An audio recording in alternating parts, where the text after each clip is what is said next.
Bien, bonjour à toutes et à tous. Je suis particulièrement heureux de vous accueillir pour ce symposium. Je me présente, professeur Bertrand Rosec, je travaille au CHU de Nantes et je remercie donc encore une fois les laboratoires Stago Biocare pour nous avoir permis de faire ce symposium qui va tourner autour de la viscosité en chirurgie cardiaque. Alors, suite à des petits problèmes techniques, on va inverser un peu l'ordre des présentations et nous allons commencer par la démarche qu'a eu Jean Ferréol-Loyau au CHU de Brest pour déployer les tests viscoélastiques et le patient blood management d'une façon plus générale en chirurgie cardiaque. Jean Ferréol, c'est à vous. Merci, monsieur le modérateur. Donc, bonsoir à tous. Donc, moi, je suis le docteur Wallo. En effet, je suis anesthésiste réanimateur au CHU de Brest. Et je vais vous parler aujourd'hui de notre expérience, en effet, de mise en place au sein de l'institution des tests viscoélastiques et du patient blood management, ou plutôt grâce au patient blood management. Alors, ce n'est pas sans doute la présentation qui sera la plus scientifique du symposium, mais qui sera par contre réellement pratique.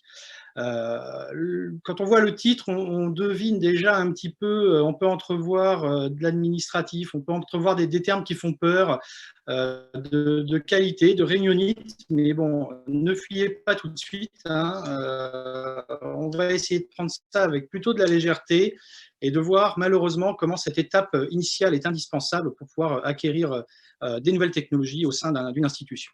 Donc, donc je vous présente mes liens d'intérêt, on va passer très vite dessus. Rapidement, pour faire un point sur le saignement et la transfusion en chirurgie cardiaque au CHU de Brest. CHU de Brest, c'est 650 à 700 interventions annuelles à peu près de chirurgie cardiaque, dont 80% sous circulation extracorporelle, avec un taux transfusionnel de entre 25 et 30%. On avait travaillé avec nos amis rennais dessus il y a quelques années, et on était aux alentours de 27-28% de taux transfusionnel. Ce qui faisait quand même un nombre conséquent, on le voit sur 2018 par exemple, de culots globulaires, de PFC qui pouvaient être transfusés. Alors on se dit c'est à peu près 1 culot par patient. En pratique, on le sait bien, et sur le CHU comme dans la littérature, la répartition des transfusions n'est pas du tout une ligne continue, mais on a, on va dire, 15% de nos patients transfusés qui vont consommer quasiment 80% de l'ensemble des produits sanguins labiles. Ce qui fait à peu près 10-12 patients par mois sur le CHU de Brest, pour lequel on se doute bien, donc c'est super consommateurs qui avaient quelque chose à faire pour ces patients, pour essayer d'optimiser un petit peu les choses. Donc, si on reprend un petit peu, ça c'est un constat de 2018, mais ce n'est pas une histoire récente en fait. C'est même plutôt un long chemin depuis que je suis arrivé moi en chirurgie cardiaque, depuis 2008, jusqu'à 2018, où globalement, on a eu un parcours un petit peu chaotique pour l'acquisition et pour pouvoir avancer sur ce dossier des tests viscoélastiques. Pourquoi? Parce que déjà, sorti des années 2007-2008, c'était l'ère post-aprotinine, avec globalement une crainte majeure des transfusions massives, des problèmes hémorragiques qui ont entraîné une consommation probabiliste, voire quelquefois prophylactique, de la transfusion et de la transfusion sur des hauts volumes, en particulier concentrés plaquettaires ou de PFC. Alors bien sûr, on a été sensibilisé assez vite à la surconsommation, les complications entraînées par la surtransfusion. Et puis, on a pu être sensibilisé aussi au fur et à mesure des années par, on va dire, l'essor des techniques viscoélastiques pour le monitorage de l'hémostase en délocalisé au bloc opératoire. On a été sensibilisé très vite ici, nous, dès 2010, dès 2008-2010, on a commencé à faire des démarches pour pouvoir acquérir ce genre de technique, parce qu'on avait un intérêt très clair pour ça. Seulement, voilà, la problématique de ça, c'est que globalement, on a souffert d'un grand manque de coordination, que ce soit au sein de notre département avec des petites guéguerres interservices pour savoir qui lisait les résultats, mais aussi au sein de l'établissement, en particulier avec le laboratoire d'hémostase, qui fait que globalement, ce projet n'a pas pu avancer comme il devait et il n'a jamais pu aboutir en l'espace de 10 ans. Alors, qu'est-ce qui nous a permis un petit peu de sortir de ce schéma chaotique d'échecs et d'échecs de sensibilisation aussi de nos administratifs? C'est globalement l'initiative en particulier d'une personne pour lequel que je cite ici, c'est le professeur Yves Osier, qui a été notre responsable de département, qui est à la retraite depuis 6 mois maintenant, qui a vraiment été à l'initiative d'un groupe institutionnel de patient blood management, c'est-à-dire pas juste un groupe consultatif, mais vraiment un groupe désigné par la CME, avec un pouvoir décisionnaire multidisciplinaire transversal qui a donc réuni plusieurs spécialités très consommatrices, on va dire, de produits sanguins, mais aussi l'EFS, mais aussi les laboratoires d'hématodémostase et bien sûr l'anesthésie-réanimation pour globalement fixer des objectifs précis au sein de chaque intervenant dans l'ensemble de l'établissement, dans une chaîne de soins continue qui allait du dépistage vers le traitement des anémies et des problèmes hémorragiques sur le CHU. Et en ce qui nous concerne, donc, dans les objectifs qui ont été fixés assez rapidement au vu de la littérature en 2018 pour l'anesthésie en réanimation de chirurgie cardiaque, c'était principalement l'acquisition d'un appareil de monitorage de l'hémostase pour le bloc opératoire. Et ça a été marqué en première position devant même la prise en charge de l'anémie ferriprive, ce qui fait qu'au niveau institutionnel, on avait une légitimité réelle à pouvoir avancer sur l'acquisition de cet appareil.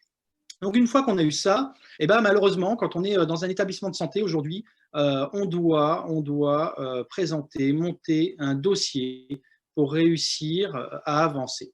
Donc, ce dossier, il va devoir être présenté devant une commission qui s'appelle le Comelab. Alors, pour ceux qui ont un petit peu l'habitude, le Comelab, c'est l'équivalent du Comedim pour la pharmacie et les médicaments. Le Comelab, c'est la même chose pour ce qui sont des techniques de laboratoire. Donc, ce Comelab, qui est constitué d'énormément de monde, je n'ai pas pris trop le temps de le détailler, mais globalement, pourquoi le Comelab? Parce que quand on parle d'appareils de test viscoélastiques, on parle quand même de biologie délocalisée, certes, mais on parle quand même de biologie. Et ce sont il faut bien le comprendre, ce sont des techniques aujourd'hui qui sont régies par une réglementation relativement stricte, sous l'égide et globalement sous la responsabilité du département de biologie. Et donc, c'est bien sûr avec eux qu'il va falloir monter le dossier pour pouvoir réussir à avancer. Donc, 3 points importants vont être à défendre devant cette commission. C'est bien sûr le rationnel scientifique de cette nouvelle technique, un rationnel économique, et puis un rationnel, et là on va reparler aussi de qualité, un terme qui fait en effet toujours un petit peu peur. Donc, pour ce qui a été du rationnel scientifique, globalement, on a monté un dossier avec revue de la littérature, les objectifs de réduction transfusionnelle, quels qu'ils soient, et puis 2-3 éléments que vous présentera tout à l'heure Élodie d'analyse médico-économique qu'on avait pu avoir. On n'avait pas Imotech, bien sûr, à ce moment-là. Derrière un rationnel qualité, et là c'est un gros travail de plusieurs réunions de groupes de travail avec le labo pour pouvoir monter ensemble un dossier qui correspondrait, qui réunirait tous les critères qualité qu'on attend aujourd'hui d'un appareil de laboratoire, c'est-à-dire ça va de la formation du personnel en préanalytique, mais aussi dans l'analyse, bien sûr la traçabilité globale de tous les tests, l'entretien, les tests de reproductibilité, enfin toutes ces choses-là dont les biologistes ont une grande habitude et qui pour nous, globalement en anesthésie-réanimation, n'est pas forcément prioritaire, mais qui reste essentiel puisque l'ensemble du dossier doit être bouclé. Et puis, la dernière chose, c'était le rationnel médico-économique. Alors, le rationnel médico-économique, il y a un peu de littérature, en effet, mais manquant, on va dire, malheureusement, de l'étude Imotech, il a bien fallu trouver une solution. Cette solution, en fait, on a fait un petit tour de passe-passe, un petit peu de poudre aux yeux là, pour l'administration, à savoir que qu'est-ce qui s'est passé? On a eu l'appareil en test pendant 2 mois. Pendant ces 2 mois, globalement, on l'a fait essayer aux médecins anesthésistes réanimateurs, comme on ferait habituellement, sur des cas, on a dit dissection aortique, endocardite, rédux hémorragique, ça faisait 19 patients, avec bien sûr des questionnaires de satisfaction, comme on fait habituellement pour chaque on va dire, appareil, pour pouvoir avoir quelque chose d'un petit peu d'objectif. Et sur ces questionnaires, on a rajouté on va dire une médecin anesthésie, de savoir qu'est-ce qu'ils auraient fait comme stratégie transfusionnelle avant d'avoir les tests. Donc là, ils nous répondaient avant de faire le test, ils faisaient le test, on avait les résultats du test écrits, et derrière, on leur demandait d'écrire ce qu'ils avaient passé réellement à la fin de l'intervention. Alors bien sûr, ça n'a quasiment aucune valeur scientifique, c'est de l'étude de cas, c'est pas randomisé, c'est pas à l'aveugle, et pourtant, on a eu des chiffres que je vous montre là, mais que je ne détaillerai pas devant le peu de niveau de preuve scientifique, mais globalement des chiffres qui ont été extrêmement parlants, par contre, pour notre administration hospitalière, puisque globalement, en l'espace de 2 mois, ils ont vu qu'ils pouvaient économiser quasiment le triple ou quadruple de ce qu'ils allaient dépenser. Donc globalement, très vite, qu'est-ce qui s'est passé? On a gagné leur attention. On a gagné l'attention avec ça, devant ce petit tour, encore une fois, de poudre aux yeux, de passe-passe, l'attention de la direction, et en particulier de ce qui est des ingénieurs et de la direction biomédicale, qui ont réussi, comme ça, on a réussi à faire passer, on va dire, le dossier test viscoélastique en haut de la pile de l'ensemble des dossiers de financement, en plus déjà de ce qu'on avait vis-à-vis du PBM. Et donc, on a pu derrière développer tout le dossier, on va dire, réellement scientifique, avec la revue de littérature et tout ce qui allait avec. Et avec tout ça, bon, le Covid passant par là, forcément en 2018, le temps d'avancer, ça a pris un petit peu de temps, mais en 2020, comme vous le présente mon ami le docteur Le Saoud, qui est un petit peu tendu sur la photo, mais qui est quand même néanmoins très très heureux qu'on ait pu avoir l'appareil globalement au bloc opératoire. De notre expérience, de ce qui compte réellement d'emblée, c'est 2 choses. D'abord, une collaboration forte avec le laboratoire. Pourquoi? Parce que ça reste de la biologie et que globalement, quand l'administration va vouloir chercher à justifier en fait de l'acquisition, c'est vers le laboratoire qu'ils vont se tourner. Donc, si vous n'avez pas de lien, s'il n'y a pas derrière une adhésion forte entre l'anesthésie et le laboratoire, ce sera un échec de ce projet. La deuxième chose, c'est la légitimité apportée par un groupe institutionnel de patient blood management, elle est essentielle aussi. Voilà. Donc globalement, il va falloir, une fois que vous avez tout ça, il va falloir prévoir quand même de monter un gros dossier de justification scientifique, et on espère tous, j'espère pour vous, qu'après ça, on aura les résultats de l'étude Imotech qui pourront vous aider grandement de ce côté-là. Mais globalement, il faut du rationnel scientifique, il faut bien sûr toute la partie qualité-conformité et la pertinence médico-économique. Et puis, c'est comme tout aujourd'hui dans l'hôpital, quand on veut de la finance, il faut s'armer de patience. Ou alors, vous essayez de recruter le professeur Yvosier, qui est en retraite depuis à peu près 6 mois maintenant. Il est peut-être disponible. Je veux vous passer ses coordonnées. Voilà, Merci. je vous remercie de votre attention. Merci Jean Ferréol. Je vous propose qu'on enchaîne directement sur le deuxième topo et on regroupera les questions tout à la fin de nos présentations. Je vais donc passer maintenant la parole à Véronique Wurtz du CHU de Rouen, qui va nous présenter cette fois-ci la façon dont s'est passée l'implémentation de ces tests viscoélastiques au CHU de Rouen. Quelle a été leur démarche pour sélectionner ce test viscoélastique? C'est à vous Véronique, et je vais tâcher moi de récupérer le biologiste nantais pendant ce temps-là. Merci beaucoup. Bonsoir à tous, donc je suis le docteur Véronique Wurtz, je suis médecin anesthésiste réanimateur au CHU de Rouen en chirurgie cardiaque. Alors j'ai des liens avec Stago pour ce symposium, mais il faut savoir qu'avant la sélection des tests, je n'avais pas de lien avec eux. Bon, je vais passer très rapidement sur le fait que dans les recommandations, on parle des point of care tests ou des tests de laboratoire, puisqu'on en parlera plus tard.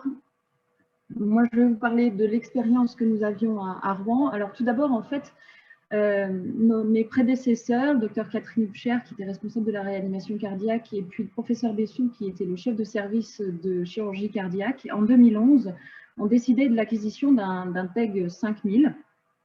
Une acquisition un peu particulière, c'est le service lui-même qui l'a acquis. Alors, le TEG 5000, pour ceux qui ne connaissent pas, c'est un test qui s'apparente beaucoup à quelque chose de laboratoire où il faut pipeter avec une P1000, il faut se servir de cupules, il faut ouvrir les tubes. Bon. C'est un petit peu fastidieux, donc les collègues ont quand même mis un petit peu de temps avant de s'y mettre. Donc, on a une petite réduction du nombre de consommation des produits sanguins labiles après l'acquisition du test. Mais étant donné que tout le monde n'était pas convaincu, ça n'a pas été tout à fait immédiat. Il a fallu un petit peu faire de la motivation auprès des équipes. Et puis, bon, quand même, on a fini par se lancer parce qu'on a vu qu'on réduisait fortement notre consommation, surtout essentiellement des PFC. Par contre, on augmentait nettement notre passage de fibrinogène. Et puis, on a été sollicité pour participer à l'étude Imotech, donc en 2018-2019. Comme nous étions habitués à avoir la technologie TEG. On a choisi non pas d'avoir le ROTEM, mais le TEG 6S. Alors le TEG 6S, il y a une simplification du processus, il y a quand même une persistance du pipetage à minima, comme vous pouvez le voir sur ces photos. Donc il y a une cassette, mais donc on doit quand même pipeter avec une pipette qui n'a rien à voir avec la P1000. Mais bon, il faut quand même ouvrir les tubes et voilà. Alors du coup, il restait quand même une certaine résistance d'une partie de l'équipe à l'utilisation. Bon, on a eu un petit peu plus de chance qu'à Brest. On a eu beaucoup plus facilement un budget pour acquérir un dispositif chez nous, sous réserve qu'on fasse un appel d'offres. Et donc, on s'est dit qu'il serait quand même plus logique de faire un processus de comparaison des différents tests disponibles. Alors, on a fait un cahier des charges. Bon, évidemment, on voulait que le système soit fiable. C'est-à-dire, on voulait comparer ça aux tests de laboratoire. Il fallait qu'il soit facile d'utilisation. Alors, on avait mis pas ou peu de pipetage parce qu'on ne voulait pas éliminer d'emblée le TEG 6S auquel on était habitué. Pareil, peu ou pas d'interface avec le sang. Les résultats devaient être rapides. On avait calculé que le TEG 6S mettait à peu près 12 minutes pour nous rendre des résultats complets. Du coup, on avait dit que les résultats devaient être disponibles en moins de 12 minutes. Après, de toute façon, on avait des résultats du laboratoire qui étaient aux alentours d'un quart d'heure, 20 minutes.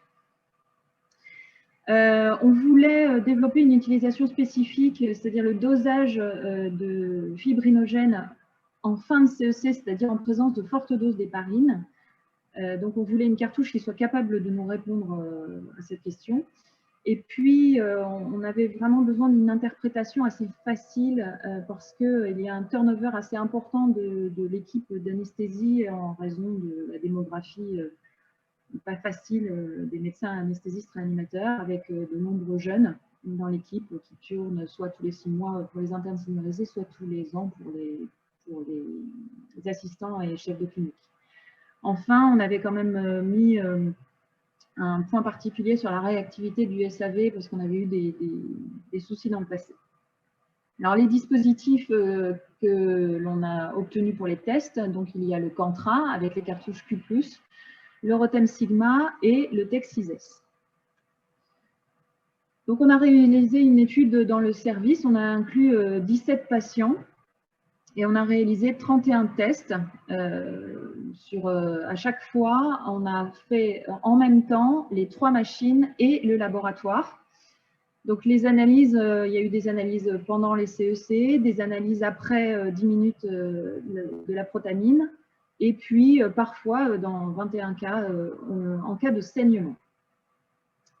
On réalisait les transfusions selon l'habitude locale, soit le laboratoire où on transfusait les plaquettes si on avait des chiffres inférieurs à 100 000 gigas, le fibrinogène en dessous de 2 grammes, ou alors selon le TEG 6S puisqu'on y était habitué. Alors la démographie, on a eu 4 femmes, 13 hommes avec en moyenne 65 ans, 9 chirurgies urgentes dont des dissections aortiques, des endocardites, des greffes, des pontages, des ECMO et une Impella. L'IGS moyen était quand même assez élevé, aux alentours de 44. En ce qui concerne la fiabilité des dispositifs, on a donc comparé au laboratoire, on a fait une corrélation avec le taux de fibrinogène au laboratoire. La meilleure corrélation est avec le Cantra, 0,88 de R-value. Même si le ROTEM n'est pas très loin avec 0,85 et le TEG un petit peu plus éloigné à 0,79. On a également comparé par rapport aux plaquettes. Le meilleur, c'est l'externe du ROTEM avec 0,84. Mais le Cantra n'est pas loin du tout puisqu'on est à 0,83. En ce qui concerne la facilité d'utilisation et la sécurité, donc il y a 2 dispositifs qui s'utilisent avec un tube citraté sans manipulation qu'on insère dans une cartouche, contrairement au TEG pour lequel on est obligé d'ouvrir le tube citraté et de faire un pipetage même si c'est à minima, et par conséquent il y a une interface avec le sang. Alors la rapidité de réponse est vraiment impressionnante pour le Cantra, puisqu'en moyenne, on a 130 secondes pour la réponse pour le Cantra, ensuite suivi par le TEG avec 200 secondes, le ROTEM pardon, avec 200 secondes et le TEG 6S avec 450 secondes, ce qui est quand même assez long. Quant à l'utilisation spécifique, le seul dispositif qui ne pouvait pas répondre à notre question de fibrinogène per CEC, c'était le TEG, puisqu'il n'y a pas d'éparinase dans la cartouche fibrinogène. Et puis, la réactivité du Cantra était vraiment excellente en ce qui concerne le SAV. Bon, il faut savoir aussi que c'est un peu biaisé parce qu'on était le premier CHU implanté, donc forcément, on était un peu chouchouté. Alors, la facilité d'interprétation est un paramètre particulièrement subjectif. L'équipe était habituée à la lecture des résultats du TEG qui ne semble pas évident comme ça, mais nous, on trouvait ça assez facile. Par contre, je comprends qu'on puisse nous dire non, mais c'est pas si compliqué que ça le ROTEM. Nous, on a été assez. On a vraiment eu du mal à interpréter correctement le ROTEM parce qu'on n'avait pas la philosophie depuis très longtemps. En revanche, la lecture des résultats pour Cantra se fait assez facilement parce que la visualisation est directe avec un rapport en ce qui concerne la quantité d'héparine, avec une visualisation directe d'un chiffre de plaquettes et de fibrinogène avec des normes et puis la flèche qui se situe dans la norme. Donc, ça a été assez facile de comprendre ce qui posait problème avec le Cantra. Donc, pour finir, comme vous avez pu le comprendre, on a fini par choisir le Cantra parce qu'il a une excellente corrélation avec les données du laboratoire, qu'il est facile d'utilisation et d'interprétation et qu'il est très rapide. Néanmoins, je pourrais quand même souligner qu'il y a des limites à ce dispositif. La première chose, c'est que si on veut visualiser une fibrinolyse, il faut changer de cartouche, faire une cartouche QSTAT, qui serait utilisable par exemple pour les traumatismes en réanimation chirurgicale ou déchocage. Mais par exemple, alors ça ne pose pas trop de problèmes chez nous en chirurgie cardiaque au départ parce qu'on fait de façon systématique un antifibronélétique, que ce soit l'acide tranexamique ou bien plus récemment le trazilol. Mais lorsqu'on reprend des patients, on peut être à distance de ces médicaments et donc on peut avoir de la fibrinolyse et il faut penser soit à changer de cartouche, soit à faire un antifibrinolytique de façon aveugle. Ensuite, il y a quand même, mais ça c'est commun à la plupart des tests, on n'explore pas les plaquettes en tout cas les fonctions plaquettaires avec la même cartouche. Il n'y a pas pour l'instant de cartouche développée pour Cantra, donc ça manque un petit peu pour savoir si les plaquettes sont inhibés par un anti-agrégant plaquettaire, ou bien de façon curieuse, ça arrive qu'on ait des patients qui soient inhibés sur la voie par exemple de l'ADP sans trace de Plavix ou d'Effiant ou quoi que ce soit, donc c'est important de le savoir. Donc on n'explore pas les fonctions plaquettaires avec ce genre de test et on est aussi aveugle au vibrant, mais ça c'est valable pour tous les tests. Véronique, je vais être désagréable, il va falloir conclure. Je suis désolé, c'est à cause de Jean. Il y aura des améliorations sur le temps de CS à afficher pour l'exploration des facteurs, mais voilà. C'était la conclusion, c'est qu'on a choisi Cantra. Merci beaucoup Véronique, c'était très très clair. Et donc je vous propose sans transition de passer maintenant à l'intérieur de la machine. On est passé de l'institution à l'utilisation au bloc opératoire et maintenant on va rentrer dans la machine. Finalement, cette inversion de topo n'était peut-être pas plus mal.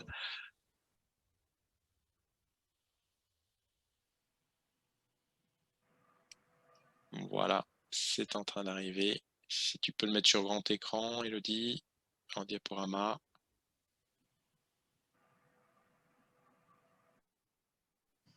Voilà, vous devez m'entendre. Bonsoir. Désolée pour ce retard et ce crash impromptu d'ordinateur. Donc, c'était censé être une petite introduction, ça va être une petite conclusion, juste pour repositionner les tests viscoélastiques dans la prise en charge en chirurgie cardiaque. Oui, bien sûr.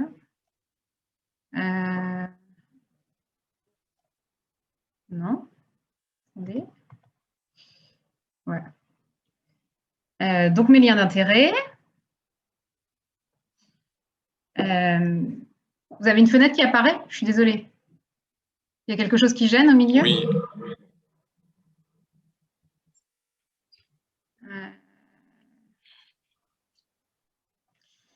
Eh bien oui, mais je ne sais pas comment faire. Je suis désolée. Je vous embête.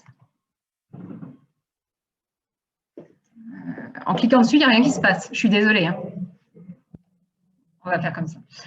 Donc, je voulais juste repositionner la viscoélastométrie. Je pense que c'était important de repositionner le contexte pour comprendre les enjeux actuels de la viscoélastométrie et des problèmes auxquels on peut être confronté. Pour rappeler que la viscoélastométrie, c'est une technique qui a été inventée dans les années 50 avec le thromboélastogramme, qui était en fait un dispositif de recherche visant à étudier la formation d'un caillot in vitro. Donc, c'était vraiment développé dans les laboratoires de recherche avec du sang total déposé dans une cupule chauffée qui était soumise à un mouvement oscillatoire de droite et de gauche dans lequel était plongé un axe. Et lorsque le caillot se forme, il adhère à la paroi de la cupule et à l'axe, et il va entraîner du coup une rotation de l'axe. Et l'amplitude de rotation de l'axe est le reflet direct de la viscosité du sang qui augmente au fur et à mesure de la formation du caillot. Et donc, l'amplitude de rotation, elle est répercutée sur un tracé. Donc, de manière ancestrale, c'était un stylet qui écrivait sur du papier qui déroulait. Et on va voir se dérouler sous nos yeux la formation de ce caillot depuis l'initiation jusqu'à la fibrinolyse. Et de ce fait, la viscoélastométrie séduit puisqu'on a une vraie exploration globale de la coagulation, du début jusqu'à la fin, jusqu'à la dissolution du caillot. Une exploration en sang total, donc proche des conditions in vivo, à la différence de ce qu'on peut faire au laboratoire, on travaille sur du plasma. Et puis une vision dynamique, puisqu'on voit le caillot se former et se dissoudre sous nos yeux. Et donc, les industriels, dans les années 90, se sont emparés de cette technologie en mettant au point des automates dérivés du premier thromboélastogramme, mais là, destinés au diagnostic. Donc, ce sont des automates qui étaient dans une version un peu plus, justement, automatisée, informatisée, donc améliorant la fiabilité et la reproductibilité des résultats. Mais ces automates n'ont quand même pas rencontré leur public parce qu'ils restaient difficiles à utiliser, avec beaucoup de pipetage, beaucoup de réactifs, beaucoup de manipulations. Et donc, ils ont eu beaucoup de mal à trouver finalement leur public, à rencontrer leur public. En revanche, ce qu'on observe depuis 5 ans, c'est un vrai regain d'intérêt pour la viscoélastométrie, comme en témoigne le nombre exponentiel de publications sur le sujet. Et c'est lié à des innovations technologiques majeures. Les industriels ont bien compris les limites de leurs automates précédents et ont énormément travaillé pour nous proposer des dispositifs vraiment dédiés à la délocalisation au lit du patient. Et il faut aussi noter que la majorité des publications, elles émanent des cliniciens, ce qui montre bien qu'ils se sont complètement emparés du sujet et que ça démontre aussi leur grande attente en la matière. Donc voilà les dispositifs actuellement commercialisés par ordre d'apparition et de commercialisation. Donc l'Orotem Sigma, qui fonctionne avec un dispositif, donc ça a été brièvement présenté par Véronique et Jean-Charles Réol, mais je n'ai pas assisté à la présentation. Une cartouche complètement très simple à manipuler et avec un principe de détection du caillot qui reste sur un système cuvette et axe, sauf que l'axe, là c'est l'axe qui est soumis à un mouvement rotatoire. Le TEG garde une étape de pipetage, c'est aussi une cartouche qui est relativement simple d'utilisation. Et là, on va avoir une détection du caillot par une méthode de résonance, c'est-à-dire qu'on va exposer l'échantillon à une fréquence de vibration fixe. Un capteur va mesurer le déplacement vertical du ménisque de la goutte de sang et la fréquence menant à la résonance est identifiée. Les caillots les plus résistants présentent les fréquences de résonance les plus élevées. Et enfin, le dernier arrivé sur le marché, le Cantra, alors qui est aussi totalement dédié à la délocalisation puisque très simple d'utilisation avec une cartouche prête à l'emploi sur laquelle il nécessite juste de clipper le tube. Et là, on va avoir une détection du caillot par méthode à ultrasons, c'est-à-dire qu'on va envoyer une impulsion ultrasonore qui va faire vibrer l'échantillon et la fermeture du caillot va être déterminée à partir des caractéristiques vibratoires de l'échantillon. Donc, vraiment, ces 3 dispositifs présentent des caractéristiques relativement proches en termes de facilité d'utilisation. On est vraiment proche de la Nespresso avec des cartouches prêtes à l'emploi. Et du coup, l'ensemble de ces données et la multiplication des publications sur le sujet ont permis l'émergence de grandes études prospectives randomisées qui nous ont permis de collecter enfin des données vraiment solides sur les applications cliniques de la viscoélastométrie, notamment en chirurgie cardiaque. On a 5 grandes méta-analyses qui ont été publiées au cours des dernières années, qui ont évalué l'impact sur le management transfusionnel de l'implantation d'algorithmes associés à des tests viscoélastiques versus une prise en charge selon les habitudes du centre. Et le résultat majeur de ces 5 méta-analyses, c'est une diminution de la transfusion de concentré de globules rouges. Les 5 méta-analyses retrouvent le même résultat. Sur les autres produits sanguins labiles, le plasma frais congé et les plaquettes, les résultats sont un tout petit peu discutables, mais on a une franche tendance à la diminution, avec donc des études qui sont intégrées dans ces méta-analyses qui sont très solides. Donc, au total, l'analyse globale de la littérature est franchement en faveur d'un effet du couple algorithme-viscoélastomètre sur une diminution de la consommation de produits sanguins labiles. Alors, il est difficile de faire la part des choses entre l'effet de l'algorithme et l'effet du dispositif, puisqu'on sait très bien que lorsqu'on implante une stratégie de management transfusionnel dans un service versus une stratégie libérale, on va forcément avoir un impact sur la consommation de produits sanguins. Il semblerait quand même que les informations supplémentaires apportées, notamment sur la constitution du caillot et surtout le délai de rendu de résultat, soit pour part dans cet effet favorable sur la transfusion. En revanche, sur le devenir du patient, les données sont beaucoup plus discutables. Il ne semble pas y avoir d'impact sur la durée de séjour en réanimation ni à l'hôpital. Et on ne retrouve pas non plus d'impact sur la mortalité. Alors, sur la mortalité intra-hospitalière, on n'a pas de données sur la mortalité à long terme. Les sociétés savantes d'anesthésie-réanimation ont donc intégré toutes ces données, puisqu'elles préconisent toutes l'utilisation des tests viscoélastiques en point of care, alors avec des niveaux de preuve plus ou moins variables. Et en 2019, la Société des anesthésistes cardiovasculaires a fait une synthèse de ces guidelines en préconisant l'implantation d'algorithmes reposant sur des valeurs seuil de viscoélastométrie pour gérer les hémorragies périopératoires et l'hémostase en chirurgie cardiaque. On a également ces recommandations de l'Association européenne d'anesthésie cardiothoracique qui préconise là pour l'administration de concentrés de fibrinogène de se fier à l'évaluation du fibrinogène par la viscoélastométrie plutôt que par la méthode de laboratoire. Donc, qui positionne la viscoélastométrie avant le test de von Cloos habituel au laboratoire. Sur un rationnel qui peut être un peu discutable d'un point de vue d'un biologiste, puisqu'ils estiment qu'il y a une trop grande variabilité des tests de laboratoire du fait de la multiplicité des automates et des réactifs disponibles. On peut s'attendre que dans les années à venir, on ait aussi une multiplicité des tests viscoélastiques avec l'émergence de nouveaux dispositifs et qu'on ait une variabilité égale. Donc, au total, on a un effet clair du couple viscoélastomètre-algorithme sur la transfusion, plus discutable sur le devenir du patient, mais quid de l'intérêt médico-économique? En effet, c'est des dispositifs qui sont relativement coûteux et surtout qui ont des frais de fonctionnement qui sont coûteux.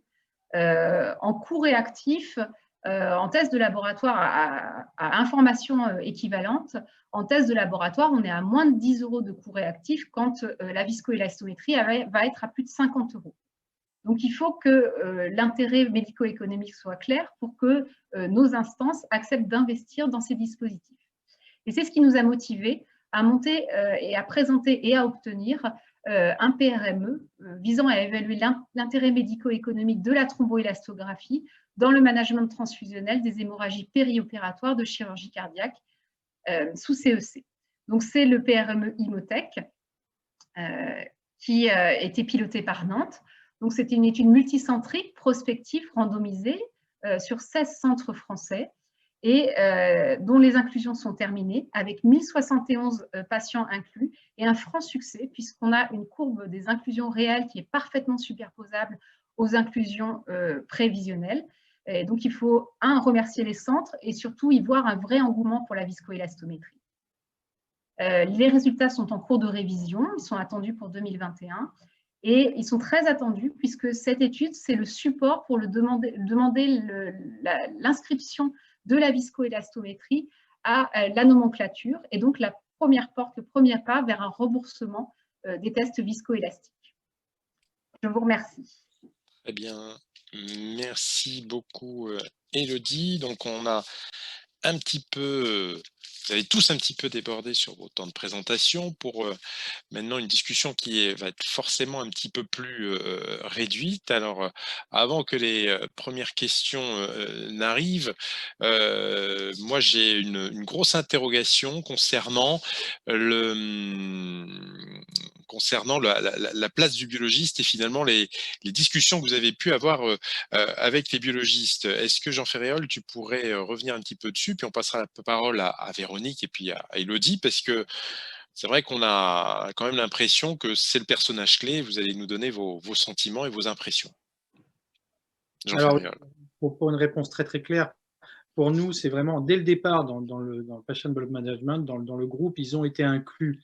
Et très rapidement, avec nous, on a convenu qu'en effet, les tests sur temps total, que ce soit sur la littérature et tout ça, n'étaient pas équivalents aux tests faits en laboratoire et que globalement, sur nos problèmes hémorragiques aigus qu'on pouvait avoir au bloc opératoire, on avait en effet un intérêt. Donc très vite, ils ont été impliqués dans ces décisions-là. Et surtout après, c'est que Élodie connaît peut-être, mais c'est Hubert Gallina chez nous et puis Fanny Mingan, qui sont deux hémostasiens avec qui je travaille énormément, justement pour monter le dossier. Parce que derrière, encore une fois, qu'on a le rationnel, au moins scientifique, derrière, il faut penser à ce qu'on monte comme dossier pour rentrer dans le cadre, on va dire, légal et puis qualité pour l'implémentation d'une technique au bloc opératoire. Voilà, donc c'est vraiment les deux versants sur lesquels, et je m'arrête là.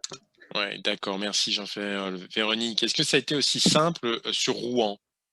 Oui, ça a été assez simple. Alors au départ, en fait, jusqu'à Imotech, ils n'avaient pas été du tout impliqués parce que c'était un peu particulier l'achat du dispositif. À partir d'Imotech, ils ont été impliqués et là, ils ont été des facilitateurs de tout, que ce soit pour tester, pour la qualité, pour l'entretien, donc, ils nous ont beaucoup aidés. Ils ont une visualisation en délocalisé des résultats pour pouvoir éventuellement plus tard stocker on n'en est pas encore là, mais quand le dossier sera bien informatisé, on pourra stocker tout ça.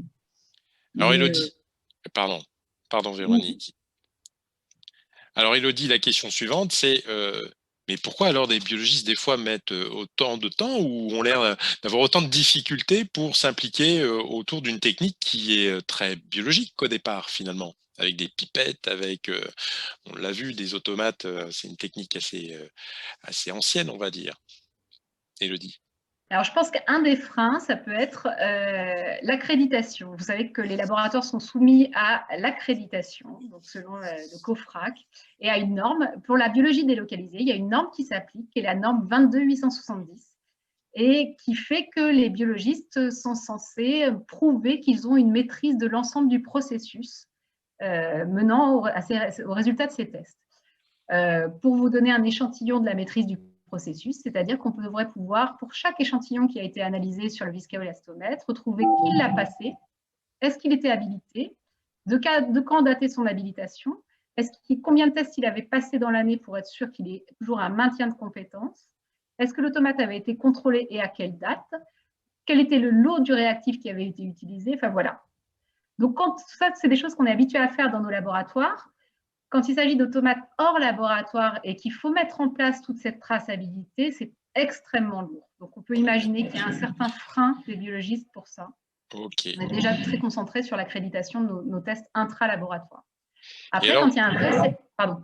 Alors du coup, je vais vous interrompre parce qu'en termes de questions, on va avoir juste le temps pour une autre question.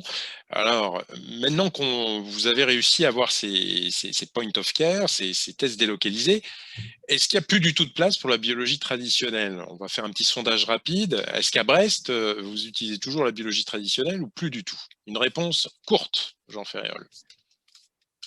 Alors, on utilise toujours la biologie traditionnelle, pas forcément dans les mêmes indications. C'est-à-dire pour ce qui va être du dépistage préopératoire, pour ce qui va être du suivi, on va dire, en dehors du contexte hémorragique urgent et du besoin de sang, on va utiliser de la biologie traditionnelle. Maintenant, c'est vrai que l'avantage du contrat, que ce soit en réa ou au bloc opératoire, c'est de nous donner des réponses très rapides, très précises sur qu'est-ce qu'on doit faire en termes d'impact clinique. Voilà, Parfait. que ce soit sur les plaquettes, le C'était court et précis. Véronique. Pareil. Pareil, mais pourtant, il y a un biais chez vous, parce que je crois qu'il y avait un laboratoire qui était carrément dans le bloc opératoire. Il a été délocalisé avec l'utilisation d'un pneumatique qui peut poser des soucis. En plus, le pneumatique n'est pas à côté. Donc, je pense qu'on va diminuer progressivement le recours aux tests normaux. Alors, il me reste 15 secondes pour la championne du monde de la vitesse. Élodie, tu en penses quoi? J'en pense que si la biologie conventionnelle n'est pas capable de répondre en moins d'une demi-heure, ce n'est pas la peine de la faire. Très bien. Bon, bah, c'était une réponse courte. Je vous remercie tous. On respecte le temps. C'est fini.